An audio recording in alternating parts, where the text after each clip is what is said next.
See those buildings and the tiny figures? George Graham asked. He told me they look exactly like the people he knew in that village long ago. He's a real artist, Henry. When I was 7 years old, the neighbors asked me if I would go to midnight mass with them. We used to live about here, and the church was about 3/4 of a mile from where we lived. And my godfather lived in this house, my grandmother lived here, and my uncle lived there. So we went to a midnight mass, and then, well, I thought I would make it because, I mean, it was a little interesting. Henry stood beside Mr. Levine as he went to work, putting the finishing touches to the figure of a child, barely an inch high, carving gently with fingers that never faltered. My two great-grandchildren, she's 18 now and he's 12. And I thought I'd make their garden angel when they were little. She must have been about 6 years old, and he was about 4, something like that. Holding the small cutting tool securely but tenderly. On the bench before him, an entire village was laid out. This year, I was born in this house here, the school I went to, the next-door neighbor that brought me to midnight mass, the creamery, the blacksmith shop, and Daddy, who was an engineer, but he would help in a sprinter. And then that day I had gone to bring him something to eat with our little dog that Grandma had given her. It was only a little bit of a thing. And I told my dad, I said, I'm going home now. The dog will come home with you. At night when Daddy came home, the dog wasn't there. He must have got into a woodchuck hole, and then that was the end of it. You know. We felt bad because Grandma had given it to us. Here I am on the hay stack, picking up things, I mean. And then this here I like. On the bench before him, an entire village was laid out. Cottages, barns, stores, animals in the fields, horses and cows, mules and chickens and dogs, all of them in their natural colors, and the figures like real people. Women with bandanas peeking out of windows or hanging clothes on a line. Men standing in the streets of the village, carts and wagons. Yeah, the first flagpole in Leominster. Somebody wrote a story about it, you know. Every week he would write. And he says it took 8 oxen and so on and so forth, so I thought I'd make it. And then I would bring that to school to show the kids, you know. And they would always ask me, how come you got cows on the common? Oh, that was their lawnmower.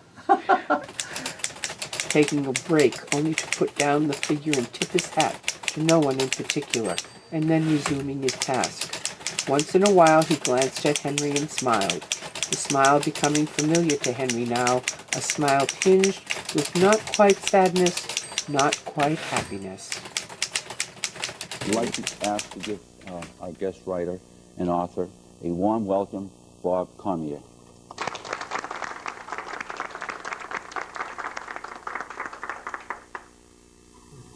It's nice to be here to talk to other writers.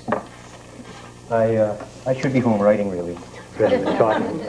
And I know once there was a conference where a famous writer was talking to, I think, 1,200 writers, and he said, you all should be home and not here listening to me.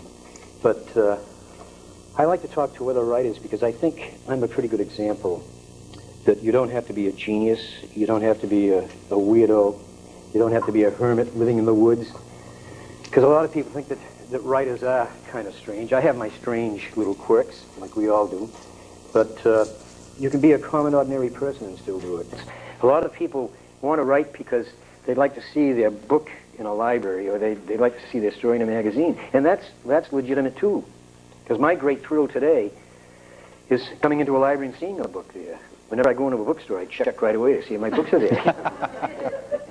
And so that's part of it, too. But I mean, I think the discipline has to come first. And I've always been willing to go that distance. And I think really my greatest talent is the ability to spend long, long hours at the typewriter.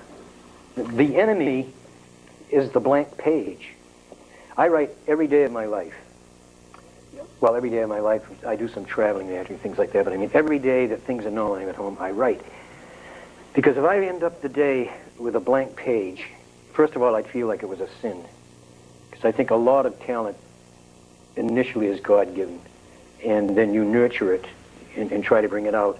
So you don't sit down and just say, I have a talent, and out it flows. You take that talent and discipline it and learn your craft. But if I end the day with a blank page, and I haven't for a long time, I'd feel as though I was committing some kind of sin, and also there's nothing to work on the next day. And so you have to fill that page, and another page, and another page, because you can't delegate it to someone. Writing, you have to do it yourself, and it's a lonely profession in many ways. And yet, in my little room at home where I write, I've traveled thousands of miles and lived many lives, and there's never a dull moment. And yet, it's work, and sometimes you just don't feel like writing. The distance between the chair where I read and take naps is about there, and about 6 feet away is where my typewriter is. And some days it's the longest walk in the world, even though it's 6 feet. Because, first of all, I may be alone in the house. Nobody would know if I didn't write. I don't feel like writing. I've got a good book or a good video, and yet I get to that typewriter. And I find that makes a difference with me. Bobby, if you could probably spend a few minutes about your most recent book, Tunes of the Bears to Dance to, how you got into that, what motivated you, sure. The length of time it took to put this, and accept it. Yeah, that's a brief novel. It's one of them. I think it's the shortest novel. It's not really a novel, it's a novella. But I made it purposely short. Did we get time to go into this? Yes, yeah, we've got, yeah. Well, Tunes of Bears to Dance to, there's a great line. Would you hold it up, Bob? There's a great line Flaubert wrote that I've had on my bulletin board for years, and it goes like this. It's, in fact, let me read it here to make sure I have it. Right. Human language is like a cracked kettle on which we beat out tunes for theirs to dance to, when all the time we are longing to move the stars to pity. And I want to write a novel around that theme, and I had to wait for the emotion to come. And it's a story of a boy who's caught between two people. One is a good person, one's an evil person. And part of the inspiration was, there's a man in Leominster by the name of Louis Charpentier who's a sculptor. Yes. And I went to one of his exhibitions at the craft shows, and he's creating the village of his youth in Canada. And I was looking at it looked so beautiful. And that stayed in my mind. And then this thing of communication in language, and how you can communicate without language, was also in my mind at the time. And I'd been reading about the Holocaust and how terrible it was, and how people do survive. Mm-hmm. Now, this had several strands, as a lot of them do. At the same time, a fellow I know who writes for the Worcester Telegram writes a terrific column, and he wrote about a man who was in one of the mental institutions in Worcester, who years after he died, they discovered a beautiful wall that he had created. And all of this came together into what happened in this book, because I was very moved by Louis Charpentier creating that, but in my mind was a little word saying, suppose someone came in here tonight and destroyed it after all its work. And so I don't want to say any more than that for you to read the book. But and then I knew a man, there's a man here by the name of Mr. Hairston who was really a personification of evil. And I knew a man like him.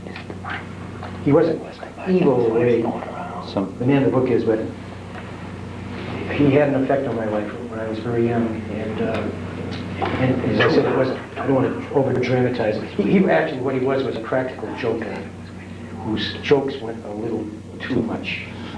And there again, what if they went one point further? What if he happened to be evil?